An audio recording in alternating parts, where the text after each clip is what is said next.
गर्मी में गांव वाली के सस्ते वर्सेस शहरी बहू के महंगे शौक। आखिर भगवान ने हमारी सुन ली। हमारा भी अब अच्छा सा घर है। चलो बच्चों, घर के अंदर चलते हैं। शांति अपने परिवार के साथ घर में जाती है और अच्छा खासा घर देख पूरा परिवार खुश होता है। हमारा घर जितना सुंदर बाहर से है उतना ही सुंदर अंदर से। मैं तो चली घर देखने। भाभी रुको, मैं और विनीता भाभी भी तो हैं। इतना बोलकर निशा, काजल और विनीता घर देखने लगती हैं, जिसमें से घर का सबसे बड़ा वाला कमरा निशा लेती है। माँ जी, घर का ये सबसे बड़ा कमरा है। इस कमरे में तो मैं ही रहूंगी। आखिर मैं शहरी मॉडर्न बहू हूँ। मेरे पास बहुत सारे सामान है और इस कमरे का अलमीरा भी बहुत बड़ा है। मेरे सारे सामान अच्छे से आ जाएंगे। पर बहू, ये कमरा तो बड़ी बहू ने अपने लिए बनवाया था। कोई बात नहीं माँ जी, अगर निशा को मेरा कमरा पसंद आ गया है तो ये कमरा उसे ही दे दो। मैं निशा का कमरा ले लूंगी। इस तरह निशा बड़ा कमरा ले लेती है। समय यूं ही गुजरता है और धीरे धीरे गर्मी बढ़ने लगती है। ऐसे ही एक दिन खाना बनाते हुए, कितनी गर्मी हो गई है ना दीदी, आपको पता है मैं तो सारी रात सही से सो भी नहीं पाई। मैंने तो दिवाकर से कह दिया कि वो अपने कमरे के लिए एसी लगवाए। वो सब तो ठीक है निशा, पर तुम तो जानती हो ना, हमने बैंक से लोन लेकर घर लिया। पहले घर का लोन तो चुक जाने देती। दीदी, आप गांव की हैं, बिना पंखे के भी रह लेंगी, पर मैं तो शहरी हूँ। हम बिना एसी के नहीं रह सकते। मैंने यहाँ कर इतनी एडजस्टमेंट कर ली, वरना मेरे घर में तो हर कमरों में एसी था। इसीलिए मैं किश्तों पर एक एसी निकलवा लूंगी। वैसे भी जेठ जी कम कमाते हैं, आपके देवर नहीं। विनीता के समझाने पर भी निशा नहीं मानती और शाम को दिवाकर के आते ही उसके साथ दुकान से एक एसी फाइनेंस करवाकर घर आ जाती है। कुछ ही दिनों में निशा के कमरे में एसी लग जाता है। माँ जी, आप कहाँ मेरे कमरे से बाहर जा रही हैं? यहीं बैठिए, रहिए ठंडी ठंडी, एसी की हवा खाइए। नहीं बहू, मुझे एसी की आदत नहीं। मैं क्या कह रही थी तुझे, अगर तूने एसी फाइनेंस करवाई तो 2 करवा लेती। छोटी छोटी बड़ी बहू के भी कमरे में एसी लग जाती। नहीं माँ जी, मुझे एसी की जरूरत नहीं है और पहले से ही एक कर्ज सर पर है। मैं दूसरा कर्ज नहीं लेना चाहती। मेरे कमरे में जो कूलर है वो अच्छा चल रहा है। मैं अपने लिए एक टेबल फैन ले आऊंगी, फिर मुझे गर्मी नहीं लगेगी। माँ, बड़ी भाभी कितनी अच्छी और समझदार है ना। छोटी भाभी, आपको ना अपनी गांव की जेठानी से कुछ सीखना चाहिए।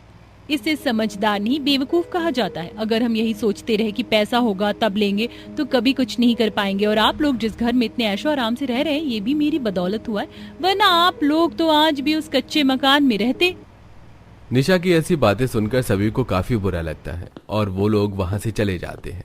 समय यूं ही गुजरता है और ऐसे ही एक दिन विनीता बाहर से 2 किलो दूध लाकर खुद दही जमाती है और दही से लस्सी अपनी गांव की जेठानी को गर्मी में इतनी मेहनत करता देख निशा उस पर हंसने लगती है। दीदी, आप हर चीज में जुगाड़ क्यों करती हैं? ये लस्सी तो हम बाहर से भी खरीद कर ला सकते थे, लेकिन नहीं, आपको तो सस्ते और जुगाड़ू शौक पसंद है। निशा, अगर हम इतने पैसों में बाहर से लस्सी लेते तो सिर्फ लस्सी ही पी पाते। हमें दही दूध खाने को नहीं मिलता। देखो, दूध लाने से मैंने ना सिर्फ लस्सी दही जमाई, बल्कि मलाई जमाकर घी भी बनाया है। आपका कुछ नहीं हो सकता। मैंने तो सोच लिया है, मैं आज ही मार्केट से मिक्सी, ओवन, फ्रिज और रसोई की कुछ जरूरत की चीज लेकर आऊंगी, ताकि आपकी तरह इन गर्मी में दही मारकर लस्सी ना बनाना पड़े और झटपट अपने लिए कुछ ठंडा जूस बना सकूं। निशा, पहले ही हमारे ऊपर इतना कर्ज है और तुम फालतू की चीज लाकर और कर्ज क्यों करना चाहती हो? इतने महंगे शौक सही नहीं है। दीदी, आप गांव की गवार हैं। गांव के लोगों की आदत होती है कंजूसी करने की, पर मैं शहरी हूँ, मॉडर्न हूँ। मुझे पता है कैसे सेविंग करनी है और कैसे खर्च करना है, किस जगह, किस वक्त, किस चीज को लाना है। मैं आपसे बेहतर तरीके से जानती हूँ। एक बार फिर निशा अपनी जेठानी की बात न सुनकर वहां से तिल मिलाकर चली जाती है और रात को जब दिवाकर आता है तो अपने पति से 20,000 रुपए मांगती है। दिवाकर, तुम महीने के 1 लाख रुपए कमाते हो, फिर भी मुझे कुछ नहीं देते। 20,000 रुपए ही तो मांग रही हूँ। मेरे पास गर्मियों के कपड़े भी नहीं हैं। निशा, खर्चा ही इतना है कि 1 लाख रुपए भी कम पड़ते हैं। बैंक का लोन जाना है, एक की किश्त जानी है, तुम मिक्सी और ग्राइंडर के लिए अलग से पैसे मांग रही हो और फिर तुम्हें कपड़ों के लिए भी पैसे चाहिए। भाभी को इतनी अच्छी सिलाई आती है, वो सूती कपड़े से अपने लिए सूट साड़ी बनाती है, उनसे कह दो। दिवाकर, मेरे इतने बुरे दिन भी नहीं आए कि मैं जेठानी के हाथों का बना हुआ 3rd क्लास सूती कपड़ा पहनूं। निशा दिवाकर से लड़ने लगती है, जिसके बाद दिवाकर निशा को कुछ पैसे देता है और अगले ही दिन निशा काजल के साथ मॉल जाती है और वहां से मिक्सी, ग्राइंडर, ओवन जैसे रसोई के कुछ सामान के साथ अपने लिए 1 पीस लॉन्ग स्कर्ट जैसे कपड़े लेकर आती है और घर वालों को दिखाती है। ये देखो माँ जी, मैं पूरे 20,000 रुपए की शॉपिंग करके आई हूँ, जिसमें से 15,000 का मैंने अपने और काजल के लिए कपड़े खरीदे। देखिए सारे कपड़े कितने मुलायम हैं। मेरी अलमारी खाली थी, अब मैं अपनी अलमारी भरूंगी और डेली बदल बदल के नए कपड़े पहनूंगी। माँ मेरी ये स्काई ब्लू वाली वन पीस देखो, इस गर्मी जब मैं अपने दोस्तों के साथ घूमने के लिए जाऊंगी। काजल, तेरी भाभी के तो महंगे शौक हैं, उसके साथ तूने भी महंगे शौक पाल लिए। बहू, अगर तू ये पैसे बचा लेती तो कुछ कर्ज चुक जाता, और ऊपर से तू रसोई के सामान भी उधार लेकर आई है। शांति अपनी बहू बेटी को समझा रही होती है कि तभी वहां विनीता सूती कपड़े के सूट बनाकर लाती है। काजल, अच्छा हुआ तुम आ गई। देखो मैंने तुम्हारे लिए सूती कपड़े का सूट बनाया है, तुम कहोगी तो इस पर कढ़ाई भी कर दूंगी। अब जल्दी से पहन कर बताओ। और निशा, अभी घर में कुछ सूती कपड़े रखे हुए हैं, बहुत कम दाम पर बाजार में मिल रहे थे तो मैं लेकर आ गई। मैं तुम्हारे लिए भी कुछ बना देती हूँ। बताओ तुम्हारे लिए क्या बनाऊं? दीदी, मुझे डिजाइनर कपड़ों का शौक है, मुझे आपके हाथों के बने कपड़े पहनने का कोई शौक नहीं है। कितनी गर्मी हो रही है, मैं चली अपने कमरे में। इतना बोलकर निशा मुंह बनाकर सारा सामान लेकर अपने कमरे में चली जाती है। समय यूं ही बीतता है और गुजरते समय के साथ निशा मार्केट से सस्ते सूती कपड़े लाती है और घर में ही बैठकर सभी के लिए कपड़े बनाती है। यहाँ तक कि वो अपने देवर और पति के लिए भी शर्ट बनाती है। देवर जी, आज आप यही शर्ट पहन कर जाना, आपको गर्मी कम लगेगी, और क्योंकि ये सूती है तो सारा पसीना भी सूख जाएगा। कोई जरूरत नहीं है आपको ये कपड़े पहनने की, मैं जो आपके लिए पॉलिस्टर की शर्ट लेकर आई थी आप वही पहनो। निशा, जॉर्जेट, पॉलिस्टर, सिल्क जैसे कपड़े पहनने की वजह से गर्मी में तुम्हारे शरीर पर रैशेज निकल रहे हैं, और फिर भी तुम सूती कपड़े पहनने से मना कर रही हो। हाँ, क्योंकि मुझे सूती कपड़े नहीं पसंद। सूती कपड़े गांव के बुजुर्ग बुढ़े लोग पहनते हैं और हम बुढ़े नहीं हैं। निशा अपनी जेठानी से लड़ी रही होती है कि तभी दिवाकर के पास बैंक से कॉल आता है। सर, 2 महीने से आपने अपनी किस्त नहीं भरी है। अगर आपने इस महीने भी किस्त नहीं भरी तो मजबूरन हमें आपके घर पे नोटिस भेजना पड़ेगा। आप चिंता मत करिए, मैं करता हूं इस महीने में कुछ। फोन पर बात करते हुए परेशान दिवाकर वहां से चला जाता है और निशा विनीता को समझ ही नहीं पाती। इसी तरह से 2 दिन बीत जाते हैं और अब निशा के पास कर्जदारों के फोन आने लगते हैं। मैडम, आपने एसी लेने के बाद एक भी किस्त नहीं भरी। भैया, घर में थोड़ी प्रॉब्लम चल रही है, मैं 1-2 दिन में कुछ करती हूँ। क्या हुआ बहू, तू कुछ परेशान लग रही है? दिवाकर भी कुछ दिनों से सही से बात नहीं कर रहा, और देख तेरे शरीर पर कितने दाने हो गए हैं। तू आज ही मेरे साथ डॉक्टर के पास चल। माँ जी, डॉक्टर के पास तो तब जाऊंगी ना जब हाथ में पैसे होंगे। सारे पैसे तो मैंने अपने महंगे शौक पूरे करने में खत्म कर दिए। आप और दीदी बिल्कुल सही कहती थी, इंसान को उतना ही पैर फैलाना चाहिए जितनी बड़ी उसकी चादर हो। कर्जदारों के अब पूरे दिन फोन आते हैं, मैं और दिवाकर सारी रात सो नहीं पाते। समझ नहीं आ रहा है क्या करूं। आपसे भी कुछ नहीं बोल सकती, न ही दीदी से मदद ले सकती हूँ, क्योंकि घर तो जेठ जी ही चला रही है।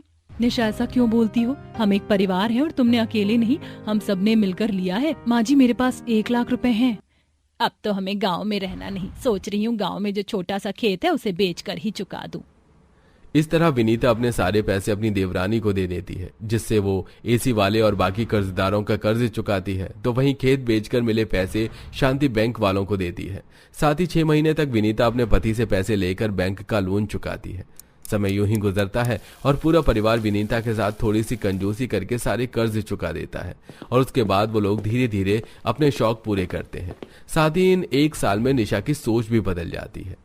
जब मैं कर्ज तले दब गई थी तब मैंने कभी नहीं सोचा था कि कर्ज खत्म करके थोड़ा थोड़ा पैसा जोड़कर मैं अपने शौक पूरे कर पाऊंगी। दीदी, ये सब कुछ आपकी वजह से हुआ है। आपकी वजह से मैं हीरो का हार ले पाई हूँ। ऐसा मत कहो निशा, ये तुम्हारी मेहनत के पैसों से आए हैं। इसे कहते हैं परिवार, सुख दुख का साथी। इस तरह अब निशा अपने परिवार के साथ मिलकर रहती है और अपने परिवार के महंगे शौक पूरे करती है। अरे सावित्री बहन, इतना सोच विचार क्या कर रही है? अरे लड़के वालों ने अच्छा खासा घर मकान बनवा रखा है, खाते पीते खानदान से हैं, गांव में खूब सारी खेती बाड़ी भी है, और क्या चाहिए? आपकी बेटी को पलकों पर बिठा कर रखेंगे जी, और लोग भी एक नजर देखकर बोलेंगे क्या अव्वल दर्जे का दामाद उतारा है। पंडित जी, मुझे मेरी कोमल के लिए ये रिश्ता स्वीकार है, आप बात आगे बढ़ाइए। ये हुई ना सावित्री बहन बात। अब तो आप कार्ड छपवाइए, लड़के वालों को तो कोमल बिटिया पहले से ही पसंद है। मेरी दक्षिणा तैयार रखिएगा।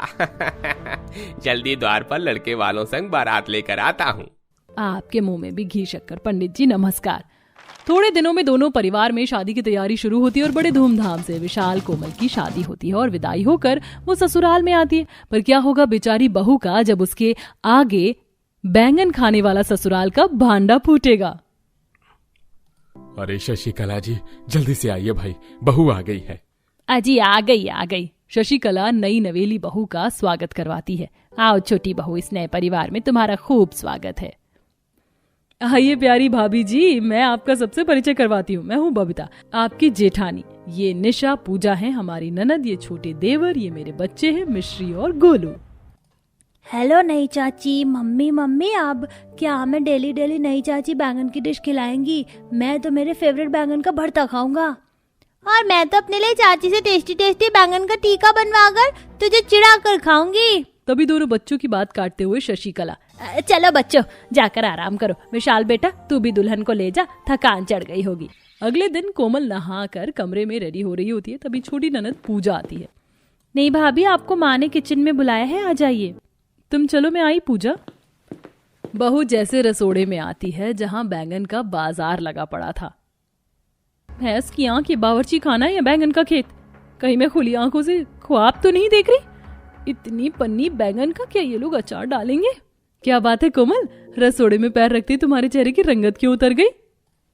अरे बबीता बहू क्यों अपनी देवरानी का छेड़ रही है? बहू फटाफट से कुछ मीठा बनाकर चूल्हा पूजन कर ले, फिर खाना बना लेना। सासू माँ, इतने सारे बैंगन किसने मंगवाए हैं? घर में भंडारा है क्या? अरे नहीं बहू, ये जितने भी पन्नी में बैंगन है ना, ये हमारे परिवार के लिए बनेगा। सास की बात सुनकर बेचारी बहू की हवाइयां उड़ जाती हैं। पर सासू माँ, हमारे परिवार के हिसाब से इतने बैंगन काफी ज्यादा हैं। इतने की सब्जी बनाकर बेफिजूल में बर्बाद हो जाएगी। और ये कोमल भाभी, इतने सारे बैंगन की सब्जी थोड़ी बनेगी, बल्कि आपके परिवार वालों की पसंद से पूछकर खाना बनाना है। मेरे लिए तो आप बैंगन का भरवा बना देना, और भाभी मेरे लिए बिल्कुल तीखा मसाला बैंगन बनाना। अच्छा ठीक है जी। देवरानी जी मेरे लिए बैंगन भाजा बनाना। बाकी सासू माँ ससुर जी को बैंगन का भरता पसंद है और देवर जी जेठ जी को बैंगन की चटनी। क्या कहा? बैंगन की चटनी? जी हाँ, वो भी लहसुन हरी मिर्च डालकर सिलबट्टे पर पीसी हुई। हे भगवान, बैंगन नहीं हो गया, बवाल हो गया। किसी को बैंगन का भजिया खाना है, किसी को भरता तो किसी को मसाला बैंगन। मेरे तो भेजे का भजिया बन गया। चिढ़कर वह सब्जी काटना चालू कर देती है, तभी एक बैंगन में से बड़ा सा कीड़ा रेंगते हुए निकलता है। हे भगवान, इतना मोटा कीड़ा है। तभी पति विशाल किचन में आता है। विशाल जी, देख क्या रहे हो? इसे उठाकर फेंको। विशाल कीड़े को फेंक देता है। कोमल, तुम एक कीड़े से डर गई? अच्छा, मैं ये बोलने आया था कि बैंगन की चटपटे से पकौड़ी बना देना। बैंगन की एक और नई डिश सुनकर कोमल दांत पीस लेती है। देखो, मेरी खोपड़ी पहले से ही खराब है, तो मेरे भेजे का कीमा मत बनाओ, दफा हो जाओ। अरे जा रहा हूँ, पर राशन पानी लेके क्यों चढ़ रही हो? अब तो बिल्कुल देखकर बैंगन काटना पड़ेगा। ऐसा करती हूँ, सबसे साफ सुथरा बैंगन चुनकर पकने के लिए गैस पर रख देती हूँ, भरते के लिए। बेचारी अकेली बहू को दो काम एक साथ करने में ध्यान भटकता। 1 घंटे बाद ससुराल वालों की कचर पचर चालू हो जाती है। मम्मी, मुझे भूखी लगी है, मेरा टेस्टी टेस्टी पनीर टिक्का कब बनेगा?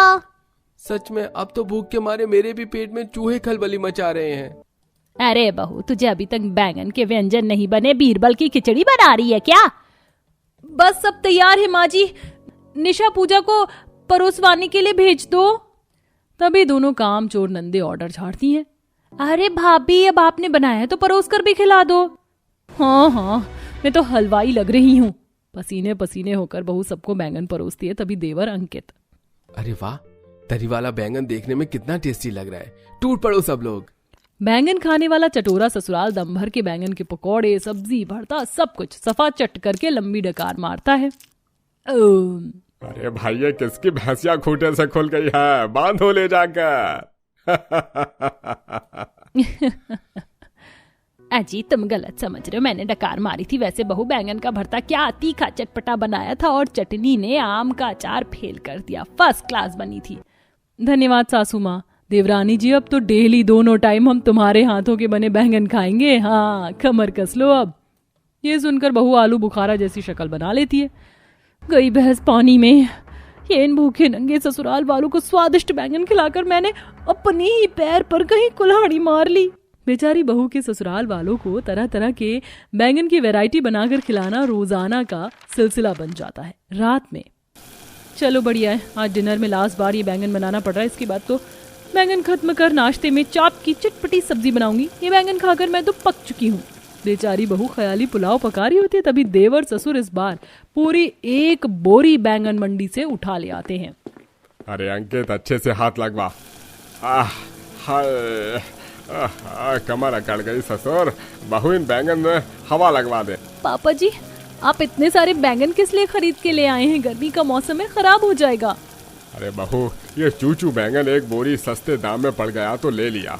आज इसे अच्छे से भूनकर खूब तीखी मिर्ची डालकर तरीदार बैंगन बनाना। हाँ भाभी, बाकी बैंगन का अचार लगा देना। बैंगन के अचार की बात सुनकर कोमल गुस्से में ससुर के सामने ही देवर को झाड़ देती है। देवर जी, आपका भेजा हिल गया है क्या? बैंगन का अचार नहीं बनता है। अरे बहू, ये तू तेवर क्यों दिखा रही है? अंकित देवर है तेरा और बना दियो अचार। जी माँ जी। गुस्से में खौलती हुई कोमल तिलमिलाकर तरी वाले बैंगन बनाती। ऐसे में सास अपने सामने खड़ी होकर उसे खड़े मसाले भी पिसवाती है। अरे बहू, ये क्या हल्का हल्का हाथ चला रही है? सिलबट्टे पर बिठाकर हाथ चलाते हैं। देख, मसाला दरदरा है, अच्छे से पीस। जी माँ जी।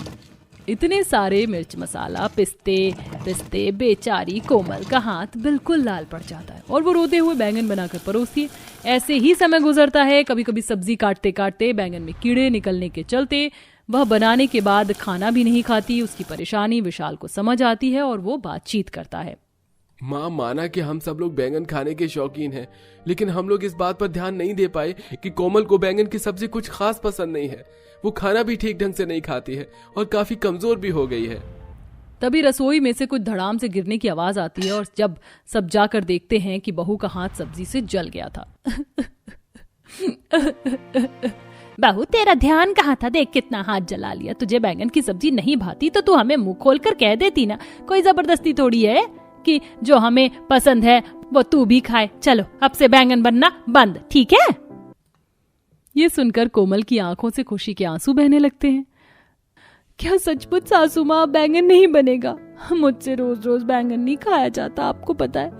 मैं अपनी मनपसंद मटर पनीर की सब्जी, चाप की सब्जी खाने के लिए तरस गई हूँ। बहू को उसकी मनपसंद का खाना खाने के लिए रोते देखकर शशिकला दुलार करते हुए कहती है, ना ना मेरी प्यारी बहू, आज मैं खुद अपने हाथों से तुझे तेरी मनपसंद की सब्जी बनाकर खिलाऊंगी। विशाल, जा सफल से अभी जाकर 1 किलो चाप और मटर पनीर भी खरीद के ले आ। जी माँ, लाता हूँ। पति सामान लाकर दे देता है। सास जेठानी दोनों दिल से कोमल की मनपसंद की सब्जी बनाकर उसे परोस कर खिलाती हैं। कोमल कई दिनों के बाद बड़े चाव से खाना खाती है। इसके बाद रोज रोज बैंगन खाने वाले ससुराल का रिवाज भी अब बदल जाता है।